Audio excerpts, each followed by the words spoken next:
In the vast expanse of the galaxy, where civilizations rise and fall like cosmic tides, one species mastered something that made them legendary: not their weapons, not their technology, but their ability to walk away from anything and anyone. When the rest of the universe learned to beg, bargain, and depend, humans perfected the art of self-sufficiency so completely that empires would collapse just to earn their attention. This is the story of how humanity's greatest strength wasn't in what they could take, but in what they could live without. And how that simple truth changed the fate of every living being in the known universe. Welcome to the age where needing nothing made humans worth everything. The morning Ambassador Zethkar arrived at the human colony of New Eden. He expected the usual pageantry that accompanied diplomatic visits throughout the galaxy. Golden banners, ceremonial guards, elaborate feasts, and, most importantly, the desperate eagerness of a species trying to prove their worth to the galactic community. Instead, he found Marcus sitting alone on a wooden porch, drinking something that smelled like burned earth from a simple ceramic cup.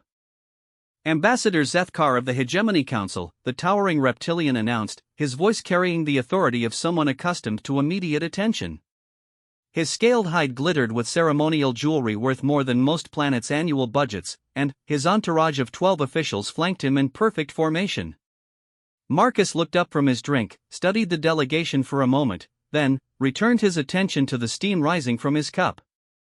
"Morning," he said simply. The silence stretched uncomfortably.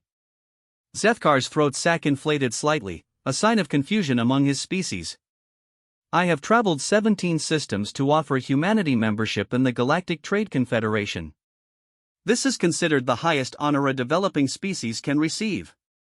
"That's nice," Marcus replied, taking another sip. "Coffee's getting cold though. You want some?" "Beth makes it stronger than starship fuel." One of Zethkar's subordinates, a being that looked like a walking crystal formation, stepped forward. "Sir, perhaps there is a translation error. We are offering your species unimaginable wealth, technology beyond your current understanding, and protection from the various threats that plague this sector of space." Marcus finally set down his cup and stood up. He was unremarkable by human standards, middle-aged with graying hair and work clothes that had seen better days. But something about his complete lack of concern in the presence of beings who could reduce his planet to space dust with a single order was unsettling to the delegation. "I understand perfectly," Marcus said. "You're offering us a deal. We give you something, you give us something back. The question is, what makes you think we need what you're offering?" The question hit the delegation like a physical blow. In 3,000 years of galactic diplomacy, no species had ever asked that particular question.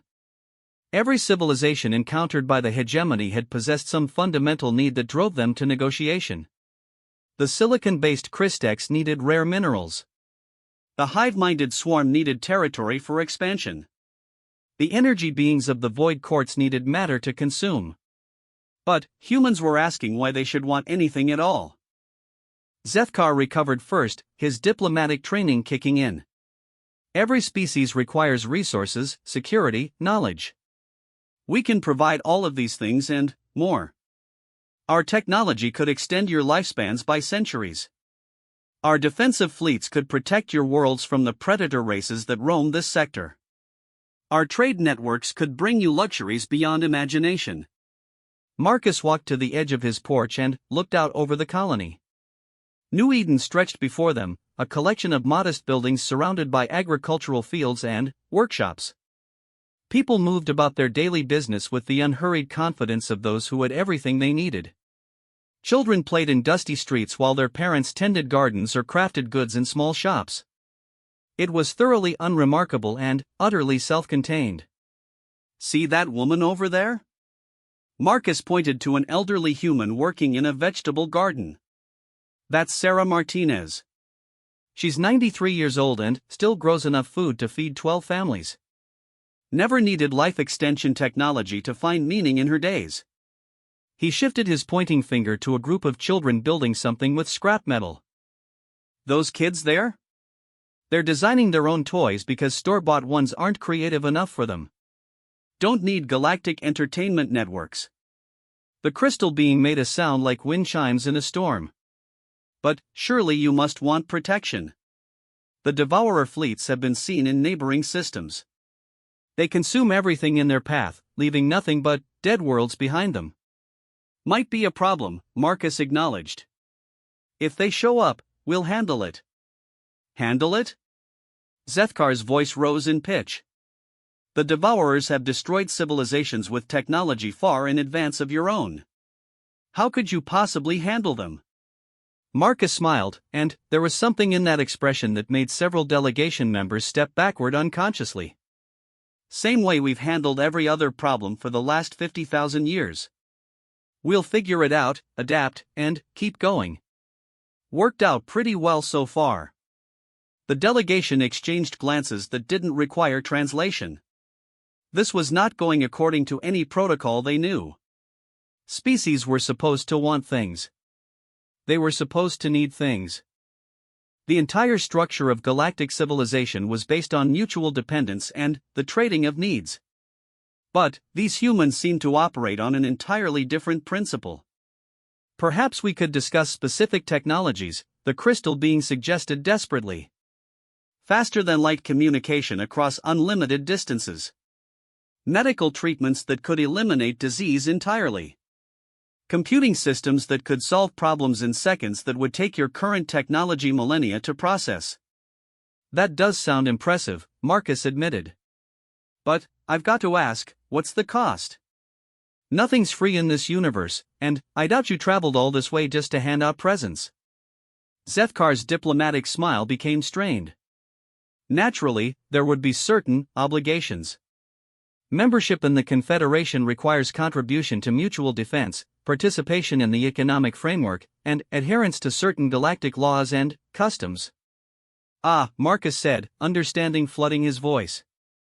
So we'd need to give up our independence, send our people to fight in your wars, restructure our economy to fit your system, and change our laws to match yours. In exchange for things we never asked for in the first place. It is the natural evolution of any spacefaring species, Zethkar protested. Isolation leads only to stagnation and eventual extinction. The galaxy is too dangerous for any species to survive alone. Marcus finished his coffee and set the cup down on the porch railing. You know what's funny? Every species we've encountered so far has told us some version of that. The Zenthari warned us about the dangers of not joining their military alliance. The Quantum Collective insisted we needed their hive mind technology to achieve true efficiency. The trade barons promised economic prosperity if we just sign a few simple contracts. And, what did you tell them? Asked one of Zethkar's advisors, a slug-like creature whose translator couldn't quite hide the slime sounds in his native language. Same thing I'm telling you, Marcus replied. Thanks, but no thanks. The delegation stood in stunned silence. In the distance, a human woman was teaching her child to ride a bicycle, running alongside as the youngster wobbled and laughed. A group of teenagers had set up some kind of improvised musical performance, their instruments cobbled together from salvaged materials but producing something hauntingly beautiful. An old man sat on a bench, reading a book made from actual paper while a cat slept in his lap. This is madness, Zethkar finally whispered. No species can exist in complete independence. The complexity of modern existence requires specialization, cooperation, mutual dependence. You cannot possibly be self-sufficient. Maybe not completely, Marcus acknowledged. But, we're sufficient enough that we don't need to compromise our way of life to get the rest. That's the key difference. A new voice joined the conversation. Is there a problem here, Marcus? They turned to see a young woman approaching, her clothes marking her as some kind of engineer or mechanic. She moved with the casual confidence of someone completely unimpressed by the imposing alien delegation. No problem, Elena, Marcus replied. These folks are just trying to sell us something we don't need. Elena studied the aliens with professional interest. The big lizard's got some interesting biomechanical integration. Those aren't natural scales, are they? Looks like some kind of enhanced armor plating. And, that crystal person, fascinating mineral matrix.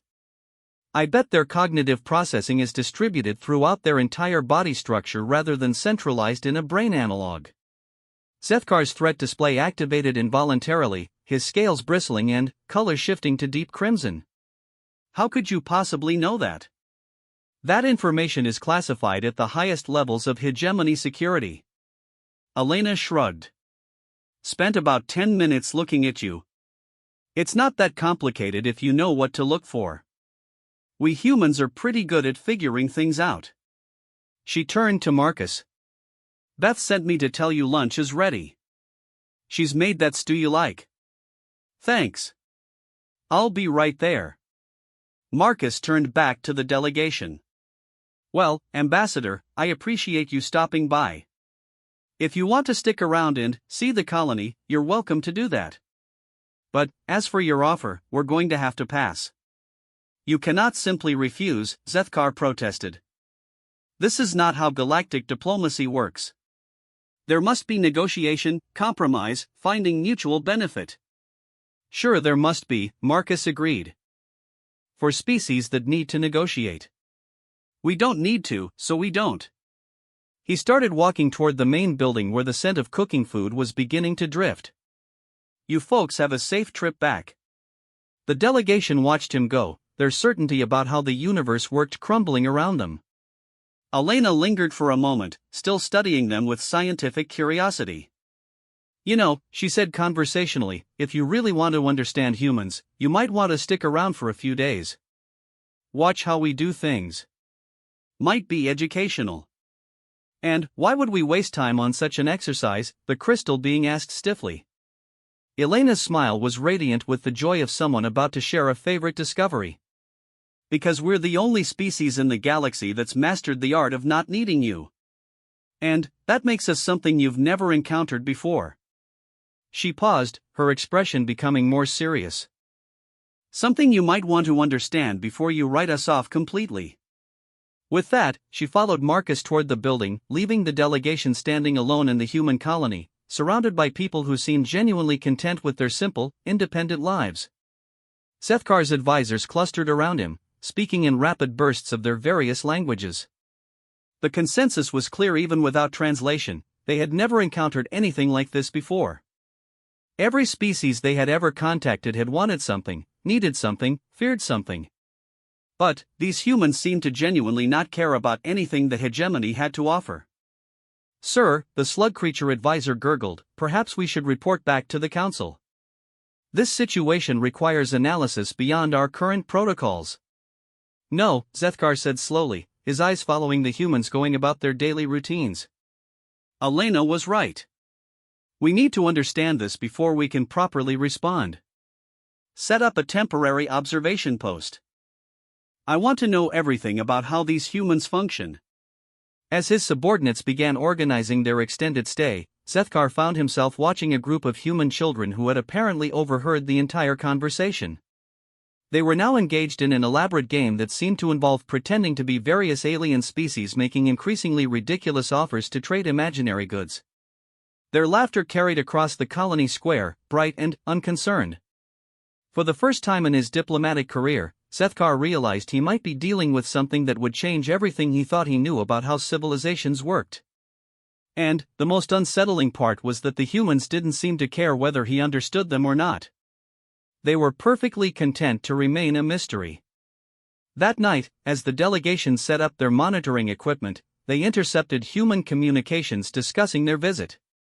What they heard would have been unthinkable from any other species. The humans were neither alarmed by the alien presence nor particularly interested in the technology they could observe in the delegation's equipment.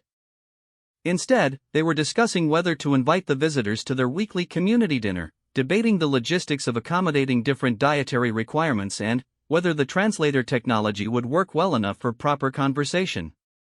They were treating the representatives of one of the galaxy's most powerful civilizations like interesting neighbors who had dropped by unexpectedly. Zethkar spent a sleepless night trying to process the implications of that attitude. By morning, he had reached a conclusion that would have seemed impossible just days before. The humans weren't posturing or playing a complex diplomatic game. They genuinely didn't need anything the hegemony could offer, which meant they had achieved something that was supposed to be impossible in the modern galaxy. They had achieved true independence. And that made them the most powerful species he had ever encountered. 3 weeks into their observation mission, Zethkar's delegation had filled 17 databases with information about human behavior, and none of it made sense according to established galactic civilization models. The breakthrough came when they witnessed what the humans called Problem Day. It started when Elena burst into the colony's central meeting hall during the morning community briefing, her face flushed with excitement and concern. "We've got visitors coming," she announced. "Big ones. My long-range sensors picked up a Devourer scout fleet about 6 hours out." The reaction from the humans was unlike anything the hidden alien observers had ever witnessed. Instead of panic, desperate calls for outside help, or immediate evacuation procedures, the entire community seemed to collectively crack their knuckles and settle in for an interesting challenge.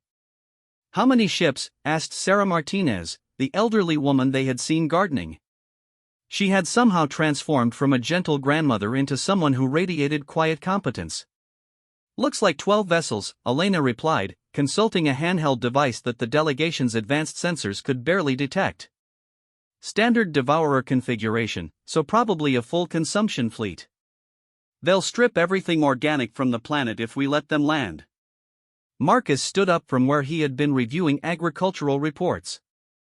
"Okay, people. We've planned for this. Suggestions?" What followed was perhaps the most casual discussion of planetary defense strategy in galactic history. The humans talked about repelling one of the most feared predator races in the galaxy with the same tone they might use to plan a community barbecue. "The Magruder farm has those new sonic disruptors ready for testing," offered a woman the delegation had previously catalogued as a simple schoolteacher. "If we can amplify the frequency through the crystal formations in the western hills, we should be able to create a planet-wide interference field." "Good thinking, Janet," Marcus nodded. "That'll mess with their coordination protocols." "Tom, how are those gravity well generators coming along?" A teenager who couldn't have been more than 16 raised his hand. "Finished calibrating them yesterday. We can create localized spacetime distortions strong enough to trap anything smaller than a battlecruiser." Zethkar's crystal advisor made a sound like breaking glass. "Did that child just describe technology that our best scientists have been trying to develop for centuries?" "Elena, can you project their approach vector?" Marcus continued, apparently unaware that his species was casually discussing impossible technology. Elena's device projected a three-dimensional star map into the air above the meeting. The Devourer fleet's trajectory appeared as red lines converging on New Eden. "They're taking the standard Predator approach, coming in fast and hard to minimize our reaction time." "Except they don't know we've been tracking them since they entered the system," added Sarah with what could only be described as a grandmother's satisfaction with a well-laid plan. The delegation's slug-like communications expert produced a series of horrified bubbling sounds. "They have sensors that can track ships at interstellar distances? That's beyond anything in the hegemony database." The discussion continued with increasing impossibility. The humans talked about redirect beams that could alter the course of moving starships, environmental processors that could change a planet's atmospheric composition in hours, and communication scramblers that could disrupt quantum-entangled networks across multiple star systems. What made it even more disturbing to the observers was how casually the humans discussed these marvels. A retired baker mentioned defensive satellites she had been tinkering with in her spare time. A group of teenagers presented designs for weaponized agricultural drones they had developed as a school project. "Sir," whispered one of Zethkar's junior diplomats, "should we offer assistance? Our fleet could be here in days." "No," Zethkar replied slowly, never taking his eyes off the human meeting. "I don't think they need our help." As if to prove his point, Marcus was already wrapping up the meeting. "All right, everyone knows what to do. Defensive positions in 4 hours, full activation in 6. Elena, can you send a message to the Devourers?" "What kind of message?" Elena asked. "The usual. They have 24 hours to change course, or we'll change it for them." The meeting dispersed with the same casual efficiency that marked everything these humans did. Within minutes, the colony had transformed from a sleepy agricultural settlement into something that looked increasingly like the command center of an advanced military operation. But the most shocking part came later, when the delegation intercepted Elena's message to the Devourer fleet. It wasn't a desperate plea for mercy or a futile threat from an outmatched species. It was a polite but firm notice that New Eden was under human protection and that any attempt at unauthorized resource extraction would be prevented. The message also included detailed sensor readings of the Devourer fleet's composition, course, and tactical capabilities, information that should have been impossible for a colony this size to obtain. "This is impossible," Sethkar muttered as he reviewed the data. "They're not just defending themselves. They're doing it with technology that doesn't exist in any known database." The crystal being had been running continuous analysis on everything they had observed. "Ambassador, I believe we may have fundamentally misunderstood what we are observing. These humans are not a developing species. They are something else entirely." "What do you mean?" "Their technology is not primitive versions of systems we understand. It is completely different approaches to problems we thought were solved. They have not developed along any known technological pathway." The truth of this became apparent as they watched the humans prepare their defenses. Instead of standard energy barriers or missile systems, they were installing devices that seemed to bend space itself. Rather than conventional scanners, they were using sensor networks that appeared to tap directly into quantum foam fluctuations. "It's like they approached every fundamental problem from a completely different angle," the crystal being continued. "Where we use brute force, they use elegance. Where we use complexity, they use simplicity. Where we use dependence, they use independence." The Devourer response came 8 hours later, exactly as Elena had predicted. It was a standard predator-species communication, essentially a demand for immediate surrender followed by a promise of quick consumption. The human response was delivered by Marcus himself, speaking directly to the lead Devourer ship. "Thank you for your message. We appreciate your position, but we're going to have to decline your offer. You have 16 hours remaining to alter course. After that, we'll consider your continued approach as hostile action and respond accordingly." What made the message remarkable wasn't just its content but its tone. Marcus spoke to the Devourers with the same polite but firm manner he would use with a neighbor whose dog had gotten loose in his garden. There was no fear, no desperation, no attempt at negotiation. Just a clear statement of boundaries and consequences. The Devourers, apparently as confused by this response as everyone else, actually slowed their approach while their fleet commanders debated how to respond to such unprecedented behavior. That gave the delegation time to observe the final stages of human preparation, and what they saw redefined their understanding of technological development. The humans weren't just using advanced technology. They were using technology that was advancing itself in real time. Elena's sensor array had apparently learned from tracking the Devourer fleet and was now displaying information about ship types that hadn't been in its original programming. Tom's gravity generators had somehow networked themselves and were now operating as a planetary defense grid without any central coordination. The sonic disruptors had analyzed the crystalline formations of the planet and reconfigured themselves to use the entire world as an amplification chamber. "Their machines are learning," whispered the slug creature in horror. "They're not just using tools. They're using tools that evolve." The demonstration of this came when the Devourer deadline arrived and the alien fleet, deciding that no mere colony could possibly threaten them, continued their approach toward New Eden. What happened next would be studied by xenotechnology experts for generations to come. The human defenses didn't just activate. They improvised. The gravity wells that were supposed to trap individual ships instead linked together, creating a massive distortion field that caught the entire Devourer fleet in a web of twisted spacetime. The sonic disruptors didn't just interfere with communications but somehow analyzed the Devourer ship hulls and found the exact frequency that would cause structural resonance. The agricultural drones that Janet had mentioned turned out to be capable of precision molecular disassembly of any material they encountered. Within 17 minutes, 12 Devourer ships had been reduced to component materials that were being efficiently sorted and catalogued by the same agricultural systems the humans used for their daily farming. The delegation watched in stunned silence as Marcus calmly contacted the fleet commanders, who were now trapped in disabled ships drifting in rapidly decaying orbits around New Eden. "Gentlemen," he said with the same tone he had used for diplomatic discussion, "you're welcome to stay and observe our colony if you're interested in learning about human culture. We can accommodate different environmental requirements and dietary needs. If you prefer to leave, we'll provide you with replacement vessels sufficient for travel to the nearest inhabited system." The devourer response was a stream of threats, promises of revenge, and demands for immediate release. Marcus listened patiently, then responded with what the delegation was beginning to recognize as characteristic human pragmatism. "I understand you're upset," he said. "But you did attack our home after we asked you not to. The way I see it, you have three choices.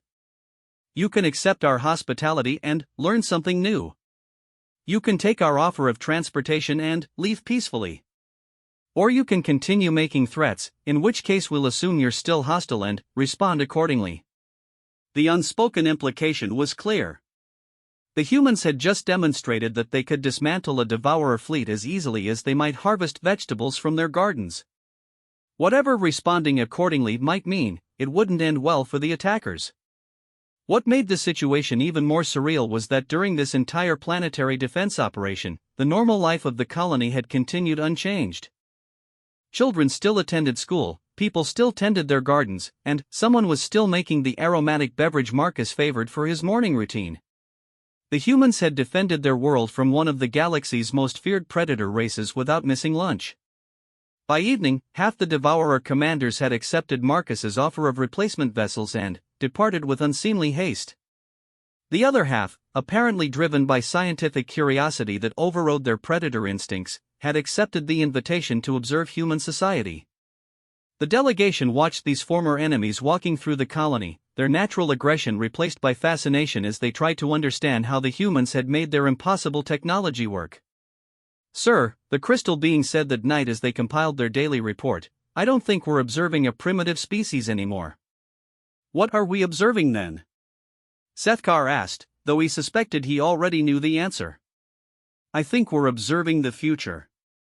And I think the rest of the galaxy is still living in the past." As if to emphasize the point, Elena approached their concealed observation post the next morning, a cup of the aromatic beverage in her hands and a knowing smile on her face. "Morning," she said cheerfully. "Thought you might want some coffee. Watching people all day must be thirsty work." The delegation's stealth systems were supposed to be undetectable by any known technology. Elena had apparently found them as easily as she might locate a flower in a garden. "How long have you known we were here?" Sethkar asked, finally, abandoning all pretense. "Since about an hour after you set up," Elena replied. "But Marcus thought you might learn more if you could observe naturally." "We're not hiding anything from you. We just figured you might be more comfortable watching from a distance at first." She handed him the cup, and the warmth that spread through his scaled hands was more than just from the heated liquid. It was the warmth of realizing that the humans had been including them in their community all along, even when they thought they were hiding. "Elena," Sethkar said slowly, "how did your species develop so differently from everyone else in the galaxy?" Her smile became thoughtful. "I think it's because we learned early that needing things makes you weak. The universe is big and dangerous and unpredictable. If you depend on something external for your survival or happiness, eventually that something will be taken away or will fail you." She gestured toward the colony, where former devourer predators were now helping human children with their mathematics lessons. "So we learn to need as little as possible from outside ourselves. That way, everything else becomes a gift rather than a necessity. And gifts are so much nicer than needs, don't you think?" As Sethkar sipped the coffee and watched a devourer warrior teaching a human teenager about stellar navigation while learning about sustainable agriculture in return, he realized that Elena had just explained something that would revolutionize galactic civilization. The humans hadn't just achieved independence. They had achieved something that made them invaluable to everyone else. They had mastered the art of turning enemies into students, threats into opportunities, and problems into learning experiences. And they had done it all by needing nothing from anyone else first. The news of what happened at New Eden spread through the galaxy like wildfire, but the message changed with each telling until the truth became almost mythical. Some species claimed the humans had secret weapons that could unmake matter itself. Others insisted they had formed an alliance with beings from outside the known universe. The most persistent rumor was that they had discovered how to manipulate the fundamental forces of reality through pure thought. Zethkar knew the truth was both simpler and more revolutionary than any of these stories. The humans had just learned how to not need things. But that simple achievement was causing chaos throughout galactic civilization in ways no one had anticipated. The first sign came when the Quantum Collective, a hive-minded species that had dominated the galactic economy for millennia through their monopoly on computational technology, sent an emergency delegation to the Hegemony Council. Their representative, a crystalline construct that served as their primary communication interface, delivered a message that sent shockwaves through the assembled diplomats. "The humans are disrupting the natural order," the collective announced. "Species that have been our customers for centuries are beginning to question whether they need our services. They are asking what the humans asked: what makes you think we need what you're offering?" Counselor Vrex, an ancient being whose species had been mediating galactic disputes for longer than human civilization had existed, leaned forward in his floating chair. "Surely the loss of a few customers is not cause for emergency sessions. Markets fluctuate." "This is not market fluctuation," the collective replied, their harmonic voice carrying undertones of something that might have been panic in a less evolved species. "The Zenthari military alliance has dissolved 3 major protection contracts this quarter. The client species are saying they prefer to develop their own defensive capabilities rather than depend on external forces. The trade barons report that 17 systems have withdrawn from exclusive resource agreements, choosing instead to develop local alternatives to imported goods," added another council member, a gaseous being that communicated through controlled atmospheric disturbances. "They're calling it the human model of development." Zethkar found himself standing before he realized he intended to speak. "Council members, I believe we are witnessing something unprecedented. The humans haven't just achieved independence. They've demonstrated that independence is possible. And that demonstration is changing how other species think about their own dependencies." The council chamber fell silent as the implications sank in. For thousands of years, galactic civilization had been built on mutual dependence. Species specialized in what they did best, trading their strengths for others' capabilities. The system had created incredible prosperity and technological advancement, but it had also made everyone vulnerable to disruption. Now, species were beginning to remember that they had once been self-sufficient too, before they had traded that capability for convenience. The economic disruption was only the beginning. Within months, Zethkar received reports from across the galaxy that painted a picture of fundamental change spreading like an epidemic. The Healers Guild, which had maintained a monopoly on advanced medical technology, found themselves competing with species that were developing their own biological enhancement techniques. The Starshapers, who had controlled terraforming for millennia, discovered that younger species were learning to modify their own genetics to adapt to different environments rather than changing worlds to suit their needs. Most disturbing of all, the reports suggested that these newly independent species were becoming more innovative, not less. Without access to established solutions, they were finding new ways to solve old problems, often creating technologies that surpassed what the established galactic powers could offer. The humans, meanwhile, seemed blissfully unaware of the chaos they were causing. They continued their quiet lives on their few colony worlds, accepting visitors who wanted to learn their methods but never pushing their philosophy on anyone else. They were like a stone thrown into a still pond, creating ripples that spread far beyond their immediate influence. Zethkar was contemplating these developments when his communication array chimed with a priority message from New Eden. Elena's face appeared in the hologram, her expression more serious than he had ever seen it. "Ambassador," she said without preamble, "we need to talk. Something's coming, and it's bigger than Devourer fleets." Within hours, Zethkar was back in the now familiar setting of Marcus's porch, though this time the atmosphere was considerably more tense. Elena had set up a display that showed a three-dimensional map of local galactic space, with various markers indicating the movement of massive fleets. "We started picking up these signals about a week ago," Elena explained, pointing to a cluster of red indicators moving toward their sector. "It's the synthesis." The name hit Zethkar like a physical blow. The synthesis was the galaxy's oldest and most powerful civilization, a collective of species that had achieved perfect unity by eliminating all individual needs and desires. They had withdrawn from galactic affairs millennia ago, considering themselves too evolved for interaction with lesser civilizations. Their return could only mean one thing. They see the independence movement as a threat, Esycho said grimly. The synthesis believes that individual desire and need are the source of all conflict and suffering. A species that has achieved independence while maintaining individuality would be considered a dangerous aberration. Marcus, who had been listening quietly while tending to his ever-present coffee, looked up with interest. So they're coming to correct us? They're coming to absorb you, Esycho corrected. The synthesis doesn't destroy threats.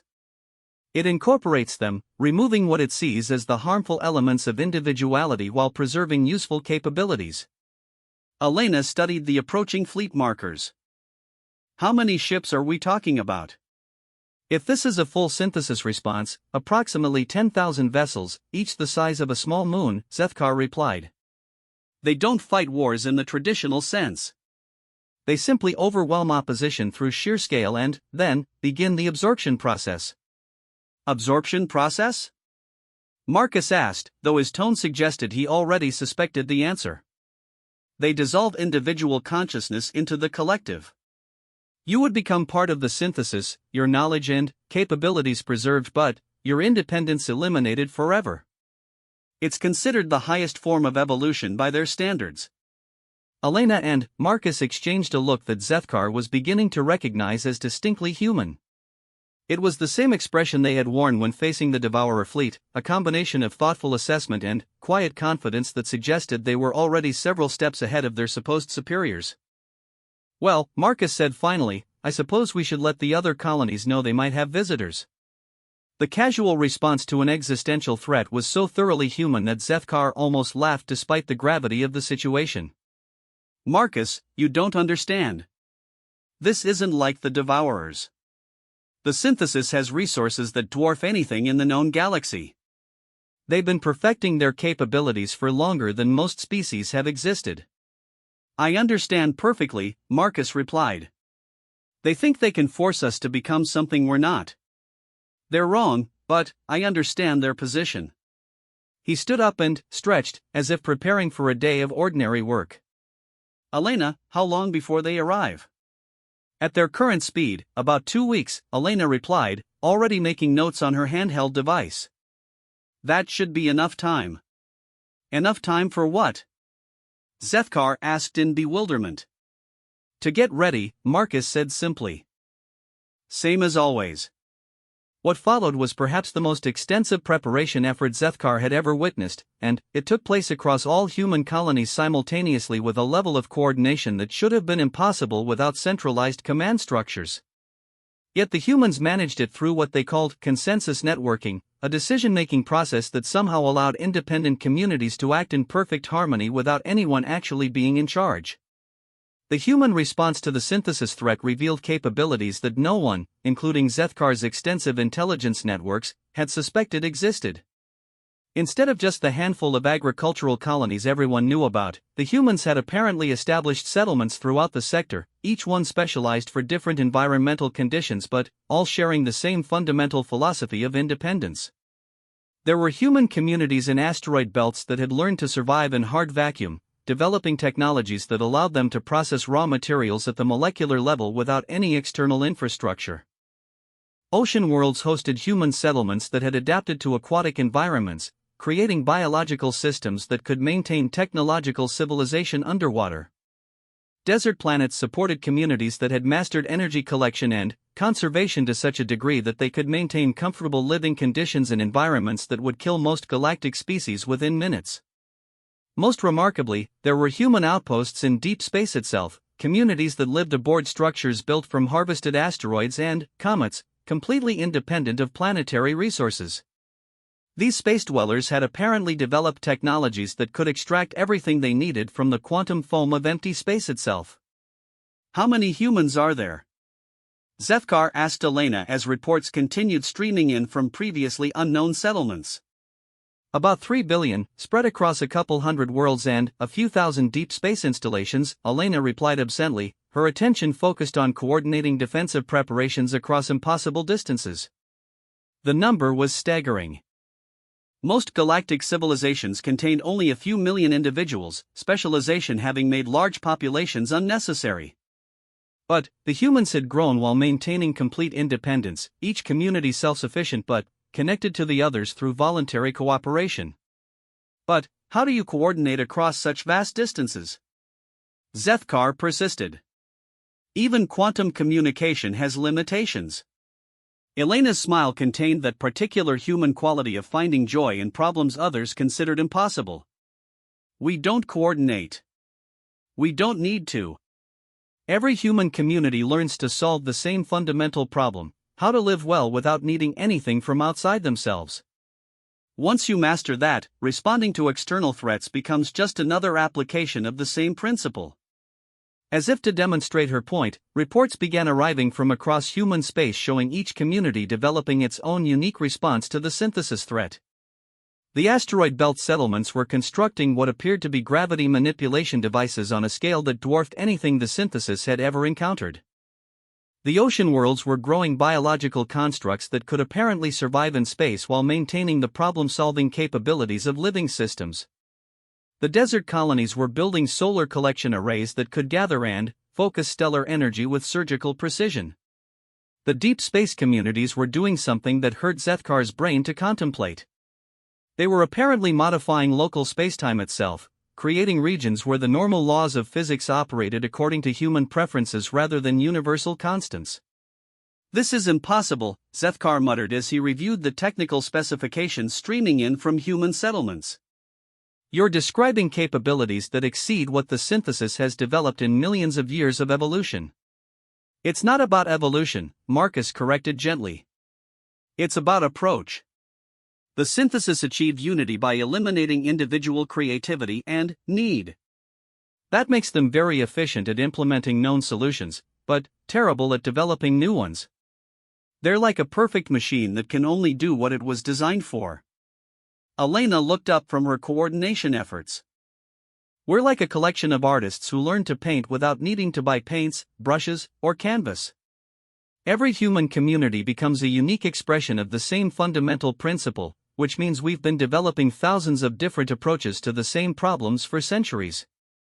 And when we need to respond to something like the synthesis," Marcus continued, "we don't just have one solution.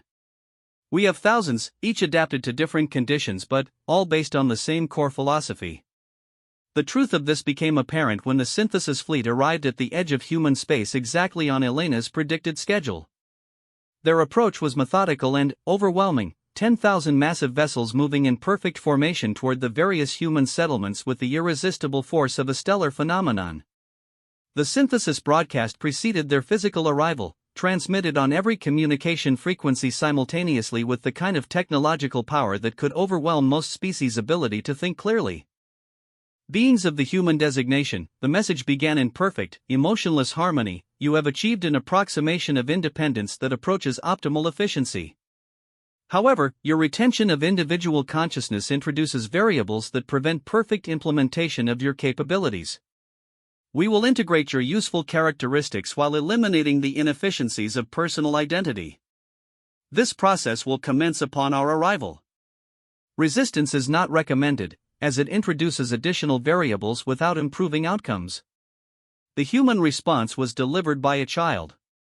8-year-old Tommy Chen, Marcus's grandson, appeared on every communication channel throughout the galaxy, sitting in what was clearly a school classroom with drawings and educational posters visible on the walls behind him. He looked directly into the camera with the complete confidence that only children possess when they know they're absolutely right about something. "Hi," Tommy said brightly.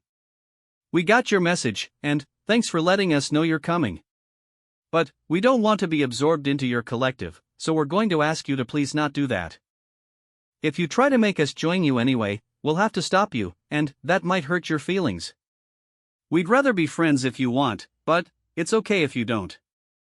The message ended with Tommy waving cheerfully at the camera before turning back to what appeared to be an art project involving colored paper and glue. The effect on the synthesis fleet was immediate and visible even from astronomical distances. Their perfect formation wavered as individual ships began making micro-adjustments that suggested confusion or even distress among beings that were supposed to be incapable of individual reaction. Then, the human defenses activated, and Zethkar realized that everything he had witnessed before had been merely practice exercises. The asteroid belt settlements didn't just create gravity wells. They created gravity storms that turned space itself into a turbulent ocean, with currents and eddies that could drag massive ships off course or accelerate them to dangerous speeds without warning. Ships that had been designed to operate in the predictable environment of normal space found themselves struggling against forces that behaved like living things. The ocean world communities released their biological constructs into space, and these proved to be less like weapons and more like three-dimensional puzzles that assembled themselves around synthesis vessels. The bioconstructs didn't attack the ships directly. Instead, they began analyzing and mimicking their technology, learning how synthesis systems worked and then offering improvements that were somehow even more efficient than the original designs. The solar focusing arrays of the desert worlds created beams of concentrated starlight that could cut through any known material, but they didn't use these weapons destructively. Instead, they carved intricate patterns into the hulls of synthesis ships, patterns that turned out to be communication attempts in mathematical languages so complex that they required quantum processing systems to decode. Most disturbing of all, the deep space communities had indeed modified local physics. Synthesis ships entering human-controlled regions found that their technology began operating according to different principles. Weapons systems designed to disrupt molecular bonds instead began rearranging matter into useful configurations.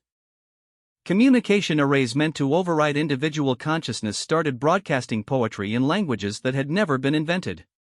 Navigation systems that should have provided precise stellar coordinates began displaying what could only be described as philosophical treatises on the nature of identity and choice. Within hours, the synthesis fleet had been reduced from an overwhelming force of conquest to a collection of confused vessels drifting in regions of space where their most basic assumptions about reality no longer applied. But the most remarkable part came when individual synthesis ships began requesting permission to approach human settlements not as conquerors, but as students. "We do not understand what you have done to our systems," transmitted one of the lead vessels, its harmony now containing subtle variations that suggested the emergence of individual personality. "Our analysis indicates that you have not damaged our capabilities but rather expanded them beyond our original parameters. This should not be possible within our operational framework." Elena responded from New Eden with the same casual friendliness she had shown to every visitor they had encountered. "You're welcome to come down and learn about it if you want. We've got plenty of room, and, honestly, we're curious about how your collective consciousness thing works too. Might be interesting to share ideas." What followed was perhaps the most unusual cultural exchange in galactic history, as beings who had spent millions of years eliminating individual identity began rediscovering personal choice through interaction with humans who had mastered the art of choosing nothing. As Zethkar watched former synthesis drones learning to garden alongside human children while debating the philosophical implications of voluntary cooperation, he realized that the humans had achieved something that no one had thought possible. They had turned an invasion into an invitation, a threat into an opportunity, and enemies into friends, all by maintaining their fundamental principle of not needing anything from anyone else. But they had also revealed a truth that would change the galaxy forever. True strength didn't come from accumulating power or dependencies. It came from the ability to thrive without either, which made everything else a gift rather than a necessity. And gifts, as Elena had pointed out, were so much nicer than needs. 6 months after the synthesis encounter, the galaxy was unrecognizable. What historians would later call the Independence Cascade had reached every corner of known space, with species that had been locked in mutual dependency for millennia suddenly discovering they could function without external support. But, with this newfound freedom came an unexpected consequence that no one, including the humans, had anticipated. Everyone wanted to learn how to be like them. Zethkar stood in what had once been the Hegemony Council chambers, now converted into something the humans had suggested calling an learning exchange. Representatives from thousands of species filled the space, all asking variations of the same question: how do we become independent like the humans? The irony wasn't lost on anyone present. Species were creating new dependencies in their desperate attempt to achieve independence. They needed teachers to show them how to not need anything. Elena, who had somehow become the galaxy's unofficial expert on human philosophy despite never asking for the position, was addressing the assembled delegates with her characteristic blend of helpfulness and gentle bewilderment at the situation. The thing is, she was saying, you can't learn independence by depending on someone else to teach it to you. That's kind of the whole point. If you need us to show you how to be self-sufficient, then you're not actually self-sufficient. A representative of the Crystech Mining Consortium, whose species had built their entire civilization around extracting rare minerals from dangerous environments, raised a crystalline appendage. But surely there must be techniques, methods, technologies we can adapt. You cannot have achieved your capabilities without some systematic approach. Elena looked genuinely puzzled by the question. I guess the systematic approach is to start with whatever problem you have right in front of you and figure out how to solve it using only what you already have access to. Then, do that with the next problem. Keep doing it until you don't need to ask anyone else how to solve problems. But what if we don't know what we already have access to? Asked a delegate from the Void Courts, energy beings who had traditionally sustained themselves by consuming the life force of other species. Then, figuring that out is your first problem, Elena replied with a smile that contained no judgment, only encouragement. The frustration in the chamber was palpable. These beings had come seeking formulas, blueprints, step-by-step instructions for achieving human-style independence. Instead, they were being told that the answer was to stop looking for answers and start finding them themselves. But there were success stories emerging from the chaos of galactic transformation. The most dramatic example sat in the front row of the assembly, Collective Unit 847, formerly a drone in the synthesis hierarchy, now calling itself Journey after a human concept it had encountered during its stay at New Eden. Journey had requested permission to address the assembly, and Elena had cheerfully agreed. Now the former drone stood before thousands of representatives, its crystalline form somehow managing to convey individual personality despite its manufactured appearance. I was designed to function as part of a perfect collective, Journey began, its voice carrying harmonics that suggested musical rather than purely practical communication.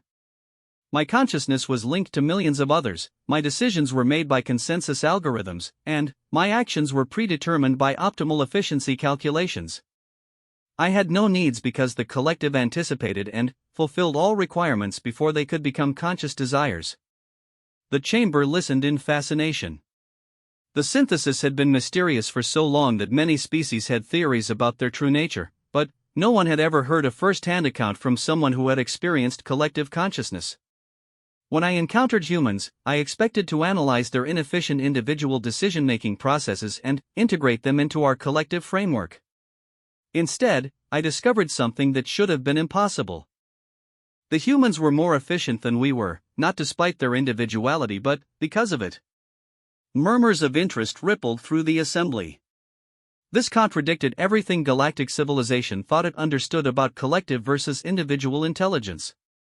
Each human could adapt to situations the collective had never encountered because they had learned to generate solutions rather than simply implement them. When faced with problems, they did not search their databases for predetermined responses. They created new responses in real time, using principles they had developed through practice rather than programming. Journey paused, and its form seemed to brighten slightly. I realized that the collective strength, our ability to share all knowledge instantly among all units, was also our weakness. We could only know what we had already experienced. Humans could know things that had never been experienced before. So you chose individual consciousness, prompted Zethkar, who had become something of a facilitator for these sessions. I chose the possibility of being wrong, Journey corrected. In the collective, error was eliminated through consensus and probability calculation. But I learned from humans that being wrong is the first step in discovering something new. Error creates the conditions for growth. The chamber fell silent as delegates processed this radical concept. Error as a positive force was antithetical to most galactic civilizations' understanding of progress. The humans taught me that independence is not about having no connections to others, Journey continued. It is about choosing your connections freely rather than having them imposed by necessity. I am still in communication with the collective, but now I share information by choice rather than compulsion. This makes every exchange a gift rather than an obligation. Elena was nodding approvingly. That's exactly it. Independence doesn't mean isolation. It means your relationships are based on want rather than need. A delegate from the trade barons, a species whose entire culture was built around complex economic interdependencies, spoke up. But how do we make this transition? Our entire civilization is based on specialization and trade. We cannot simply abandon the systems that have sustained us for millennia. Elena looked thoughtful. Why would you need to abandon them? If your trade relationships are working for everyone involved, and if people are participating because they want to rather than because they have to, then that's independent choice. The problem isn't trade. The problem is when trade becomes so necessary that you can't choose not to trade. This sparked a flurry of discussion among the delegates. The distinction between voluntary cooperation and necessary dependence was subtle but crucial, and many species were beginning to realize they had never examined which category their relationships actually fell into. The breakthrough came from an unexpected source. Commander Thex of the Zenthari Military Alliance, whose species had built their entire identity around providing protection services to smaller civilizations, stood up with what appeared to be sudden understanding. We have been approaching this incorrectly, Thex announced, her warriors bearing somehow conveying both authority and humility. We have been asking how to become like humans, when we should be asking how to become more like ourselves. Elena's face lit up with delight. Yes. That's it exactly. The humans are not superior because they have achieved some perfect form of independence, Thex continued. They are effective because they have learned to express their own nature without compromise or dependence on external validation. Thex turned to address the entire assembly. My people became warriors because we found meaning in protecting others.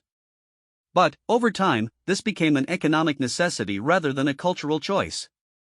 We began to need species that required protection, which meant we had to ensure that threats existed to justify our services. The admission sent shock waves through the chamber. The Zenthari Alliance had been suspected of prolonging conflicts to maintain their client relationships, but no one had expected them to acknowledge it openly. If we choose to be warriors because that is who we are, rather than because it is what we need to survive, then we can offer protection as a gift rather than sell it as a service.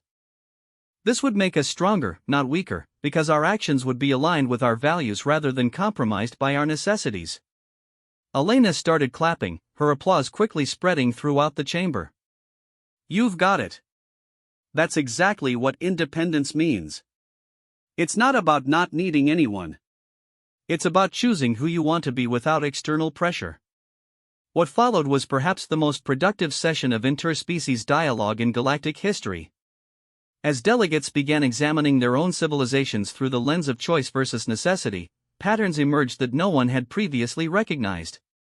The Healers Guild realized that their monopoly on medical technology had actually slowed medical advancement because other species had stopped developing their own healing methods.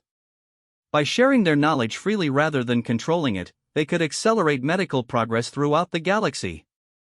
The Starshapers discovered that their terraforming services had made species dependent on environmental modification rather than encouraging them to develop adaptive capabilities. By teaching adaptation techniques alongside terraforming, they could help species become more resilient rather than more dependent. Even the trade barons found ways to restructure their economic networks to promote independence rather than dependence, creating systems that help species develop their own resources rather than binding them to external suppliers. But the most profound change came from the quantum collective. Their representative, a construct similar to Journey but still fully integrated with the collective consciousness, made an announcement that stunned everyone present. The collective has decided to begin experimenting with voluntary participation, it declared. Individual units will be given the option to maintain their connection to the collective by choice rather than by design. We wish to discover whether voluntary unity is more efficient than imposed unity. Elena looked genuinely surprised. Really? The whole collective is willing to risk individual members choosing independence? We have analyzed the human model extensively, the collective replied. Your species achieves coordination through voluntary cooperation that exceeds our own capabilities in many areas. We believe this is because choice creates commitment in ways that compulsion cannot. We wish to test this hypothesis. That's incredibly brave, Elena said with obvious admiration. Choosing to risk individual choice when you've never experienced it before. We learned the concept of bravery from humans, the collective acknowledged. It is perhaps the most valuable thing we have gained from our interactions with your species. As the session concluded and delegates began returning to their home systems to implement the changes they had discussed, Zethkar found himself walking with Elena through the corridors of what had once been the center of galactic government and was now becoming something entirely new. Elena, he said, I need to ask you something that's been bothering me. How did your species know this would work? How did you know that teaching independence wouldn't cause the collapse of galactic civilization? Elena stopped walking and looked at him with surprise. We didn't know. We still don't know. This whole thing could be a terrible mistake. But, you seem so confident, so sure that independence is the right path. Elena's smile contained something Zethkar had learned to recognize as essentially human, the ability to be uncertain and confident at the same time. We're confident that choice is better than compulsion, that gifts are better than obligations, and that voluntary relationships are stronger than necessary ones. But we have no idea what kind of galaxy will emerge from everyone making their own choices. She resumed walking, her steps unhurried despite the momentous changes occurring around them. The thing is, uncertainty is part of independence. If we knew exactly what would happen, we wouldn't really be free to choose. Freedom includes the freedom to make mistakes, to discover new problems, and to figure out solutions that no one has tried before. Aren't you worried about the species that might not adapt successfully? About the conflicts that might emerge from all these changes? Of course, Elena replied immediately. But, we're more worried about the conflicts that emerge from forcing everyone to fit into systems they never chose. At least when people choose their own problems, they're motivated to solve them. They had reached the main observation deck, where the view showed ships from hundreds of species coming and going in patterns that followed no central authority. It was chaos, but it was voluntary chaos, which somehow made it look more like growth than disorder. Besides, Elena added, watching a former synthesis vessel teaching gravitational engineering to a group of young Christech explorers, look what's already happening.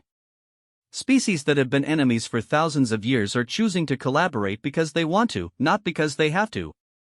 Problems that seemed unsolvable are being addressed by beings who are free to think of new solutions. She turned to face Zethkar directly.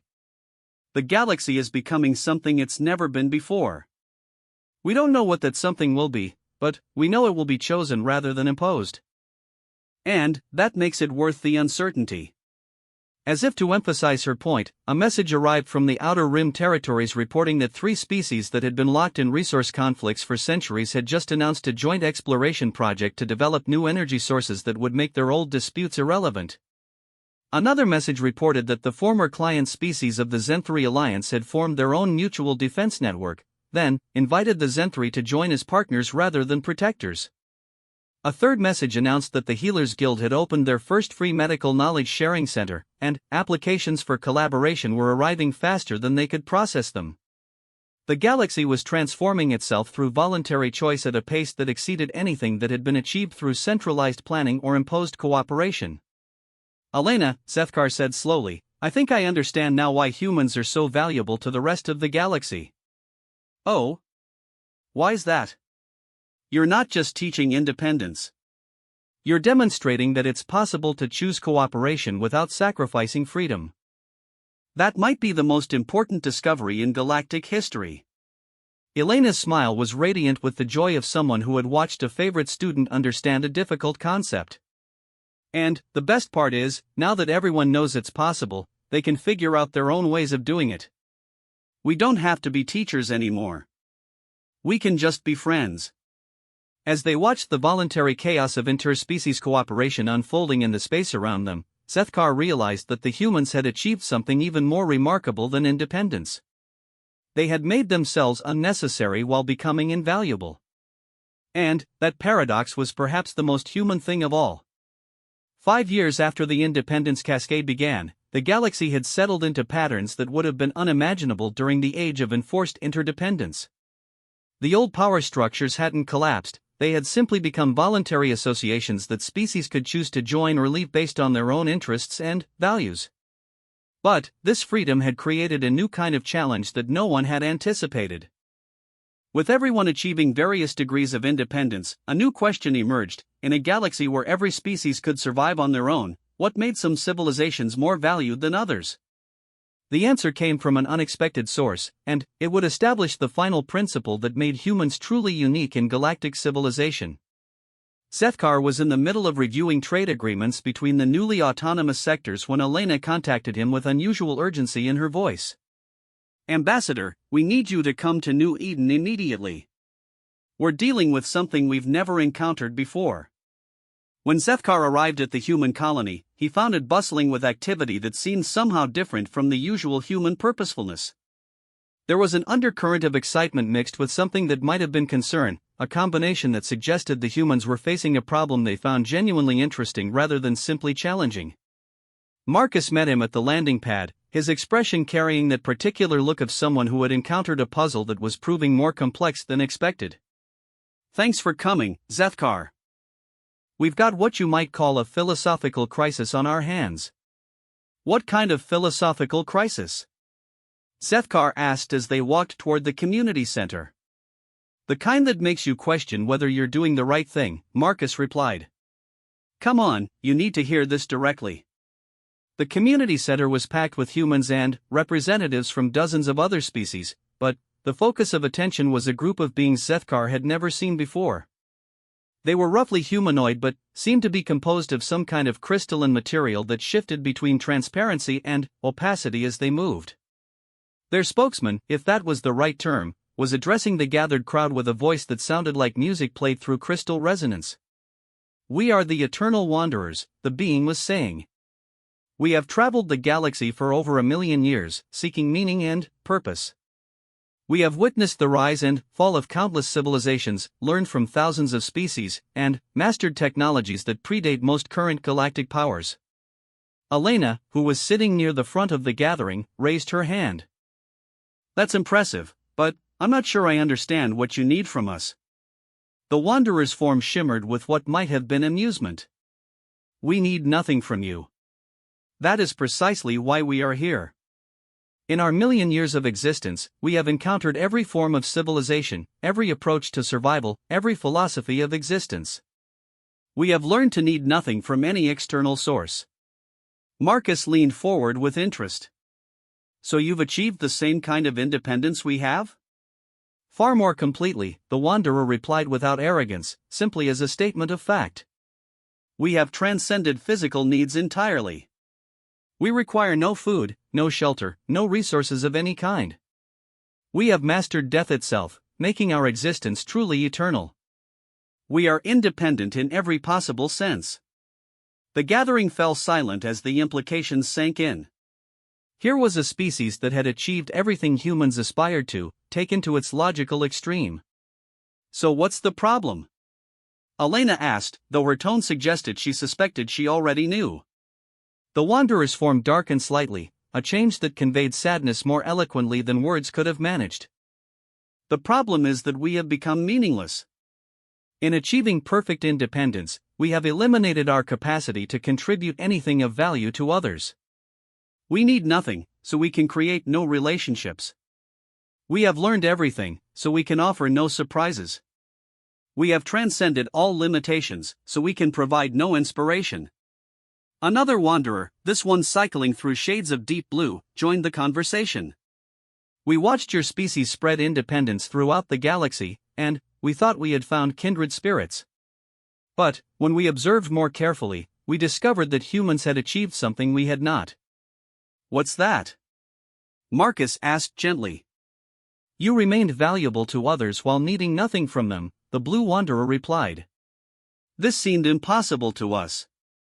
Value comes from meeting needs or providing services that others cannot provide for themselves.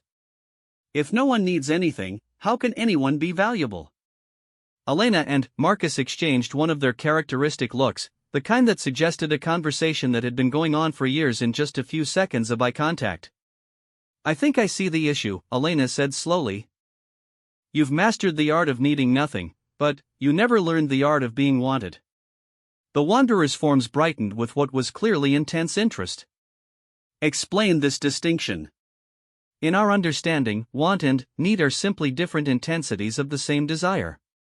Elena stood up and walked to the front of the gathering, her movement carrying the unconscious confidence of someone about to share a favorite discovery. Needing something means you can't function properly without it. Wanting something means you choose to include it in your life because it makes that life richer, more interesting, or more enjoyable. She gestured toward the mixed gathering of humans and aliens. "Look around this room. Nobody here needs to be here. Every species represented could survive perfectly well without this conversation. But everyone chose to be here because the interaction adds something to their experience that they value." One of the younger humans in the gathering, a teenager named Alex who had grown up during the independence movement, raised his hand. "It's like the difference between medicine and art.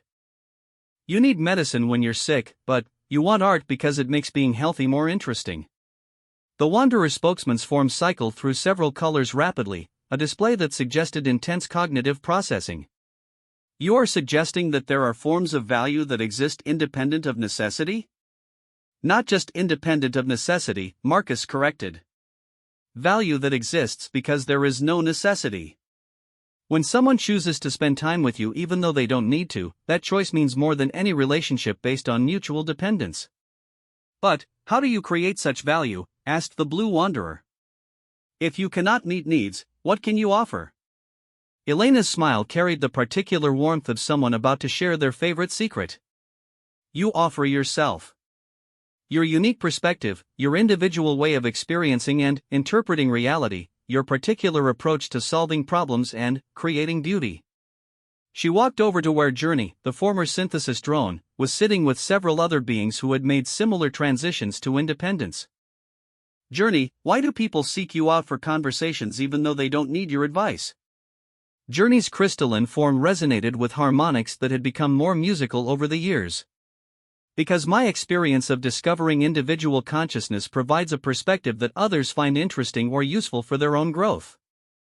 I cannot solve their problems for them, but I can share insights that help them solve problems in their own way." "Exactly," Elena said, turning back to the Wanderers. "You've spent 1,000,000 years accumulating experiences and perspectives that no other species has had. That's incredibly valuable, not because anyone needs it, but because it's unique and interesting."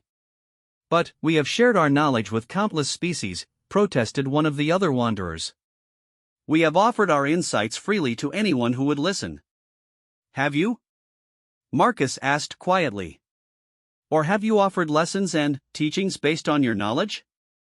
The distinction seemed to hit the Wanderers like a physical impact. Their forms flickered rapidly as they processed the implications. "When you teach someone," Elena continued, "you're trying to make them more like you. When you share yourself authentically, you're giving them the opportunity to become more themselves through interaction with your uniqueness." Zethkar found himself understanding something that had puzzled him about humans for years. "That's why people keep coming to learn from humans even after they've achieved independence." "You're not teaching techniques or methods. You're sharing your way of being human, which helps others discover their own way of being themselves." "Right," Elena nodded enthusiastically. "Independence isn't about isolation or superiority. It's about being so completely yourself that your presence enriches others without requiring them to change or conform." Alex raised his hand again. "It's like music. Every instrument is independent, it makes its own sound and follows its own part. But when independent instruments play together, they create harmony that none of them could achieve alone. The beauty comes from their differences, not their similarities." The Wanderer spokesman had become completely transparent, a state that seemed to indicate deep contemplation. "You are suggesting that uniqueness itself is a form of value." "Not just uniqueness," Marcus corrected. "Authentic uniqueness. Being genuinely, completely yourself instead of trying to be what you think others want or need you to be." But, how does one determine what is genuinely oneself? Asked the Blue Wanderer. We have existed so long and experienced so much that we are not certain we remember what we were before we became what we thought we should be. Elena's expression softened with compassion. That's actually the perfect starting point. The willingness to question who you've become and explore who you might choose to be instead. What followed was perhaps the most unusual cultural exchange in galactic history. The Eternal Wanderers, beings who had transcended every limitation and achieved perfect independence, began learning from humans how to be wanted rather than needed. The process was complicated by the fact that the Wanderers had spent so long optimizing themselves that they had eliminated most of their individual quirks and preferences. They had become perfectly efficient at existing but had lost the imperfections and inconsistencies that made personalities interesting. But humans, as Elena pointed out, were experts at celebrating imperfection. They taught the Wanderers to rediscover the value of making mistakes, of having preferences that weren't logically optimal, of pursuing interests that served no practical purpose. One Wanderer became fascinated with human cooking, despite having no need for food. Another developed an obsession with growing flowers, even though they served no utilitarian function. A third began composing what could only be described as mathematical poetry, creating patterns that were beautiful rather than merely elegant. As the Wanderers began rediscovering their individual preferences and quirks, something remarkable happened. Other species began seeking them out, not for their vast knowledge or ancient wisdom, but for their unique perspectives on existence, creativity, and the joy of discovery. I understand now, the spokesman Wanderer said to Elena during one of their regular conversations. We spent so long trying to perfect ourselves that we eliminated the imperfections that made us interesting to others. More than that, Elena replied. You eliminated the imperfections that made you interesting to yourselves.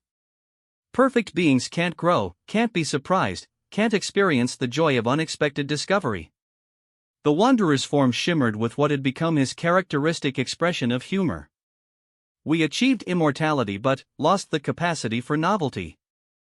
You humans somehow managed to remain mortal while making every moment genuinely new. That's because we never tried to eliminate our limitations, Elena explained.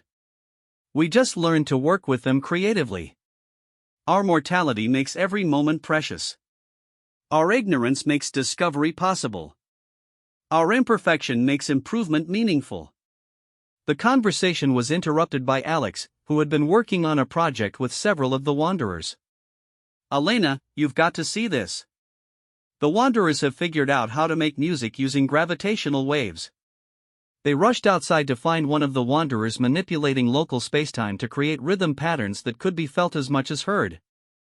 The effect was indescribable, music that existed in 4 dimensions and could be experienced by any species regardless of their sensory capabilities. This is incredible, Elena breathed. How did you think of this? The Wanderer's form brightened with obvious pleasure. I was trying to understand human music, but I realized I could never hear it the way you do. So I decided to create music the way I experience reality, through gravitational field manipulation. It is not better or worse than your music, but it is uniquely mine. The demonstration attracted attention from across the galaxy as news spread of music that could be appreciated by any form of consciousness. But, more importantly, it demonstrated the principle that the humans had been trying to teach. Value came not from meeting needs, but from offering unique perspectives and capabilities that others could appreciate and enjoy without becoming dependent upon them. Over the following months, the principle spread throughout the galaxy as species began discovering that independence opened up entirely new forms of value creation. When survival needs were met independently, beings could focus on developing their unique gifts and perspectives. The Crystech Mining Consortium discovered that their deep understanding of geological processes could be applied to create living art that evolved over geological timescales. The Void Quartz found that their energy manipulation abilities could be used to create therapeutic environments that helped other species achieve mental and emotional balance. The Trade Barons developed economic systems that functioned as cooperative games rather than competitive struggles. Each species began discovering ways to express their authentic nature that enriched the galaxy without creating new dependencies. But, perhaps the most profound change came from the realization that this principle applied to individuals as well as species. As beings achieved independence from external needs, they were free to discover and develop their own unique gifts and perspectives. The galaxy began filling with individuals who were not just representatives of their species but unique personalities with their own contributions to offer. A synthesis collective member who had become fascinated with chaos theory. A devourer who had learned to create rather than consume, building beautiful structures from the materials others discarded. A trade baron who had developed a gift for helping individuals discover their authentic interests and abilities. Zethkar found himself documenting changes that seemed to accelerate daily. The galaxy was becoming not just independent but uniquely creative, with new forms of art, philosophy, technology, and social organization emerging from the intersection of freedom and authenticity. Elena, he said during one of their regular updates, I think I finally understand what makes humans truly special in the galaxy. What's that? She asked, looking up from a device she was modifying to help the Wanderers communicate their gravitational music to other species. You didn't just achieve independence. You achieved it while remaining genuinely human. Every other species that has tried to become independent has either isolated themselves from others or tried to become something other than what they were. You figured out how to be completely yourselves while enriching everyone else's existence. Elena's smile carried the satisfaction of someone whose favorite discovery had finally been understood. That's the secret, isn't it? Independence isn't about not needing others. It's about being so completely yourself that others are enriched by your existence without being diminished by your absence. She gestured toward the window, where the view showed beings from dozens of species collaborating on projects that none of them needed to survive but all of them wanted to create. When you master the art of needing nothing, you become free to offer everything that makes you unique. And uniqueness, it turns out, is the one thing that can never be replicated or replaced. As if to emphasize her point, the gravitational music of the Wanderers began resonating through the space around New Eden, joined by harmonies created by other species using their own unique capabilities. The result was something that had never existed before and could never be exactly replicated, a symphony of independent voices choosing to create beauty together. That's what makes us unreplaceable, Elena continued. Not our technology or our capabilities, but our particular way of being ourselves in relationship with others. You can learn our techniques, you can copy our methods, but you can't be human the way we're human. And we can't be hegemony the way you're hegemony. Zethkar nodded, finally, understanding the lesson that had taken the galaxy years to learn. Independence wasn't the goal. Authenticity was the goal. Independence was just the freedom that made authenticity possible. And authenticity, when freely chosen and genuinely expressed, was indeed the art of becoming unreplaceable. As the gravitational symphony reached its crescendo, beings throughout the galaxy paused in their chosen activities to appreciate the beauty being created by entities who needed nothing from each other but chose to share the best of themselves anyway. In that moment, the galaxy achieved something that had never been thought possible. Perfect cooperation without any coercion. Complete freedom with total harmony. Independence so complete that interdependence became a gift rather than a necessity. The humans had taught the galaxy that the greatest strength wasn't in what you could take, but in what you could give. Not in what you needed, but in what you chose to share. Not in making yourself necessary, but in making yourself genuinely wanted. They had mastered the art of needing nothing and become, paradoxically, the most treasured species in galactic civilization. And they had done it all by simply learning to be themselves so completely that everyone else was inspired to discover who they truly were as well.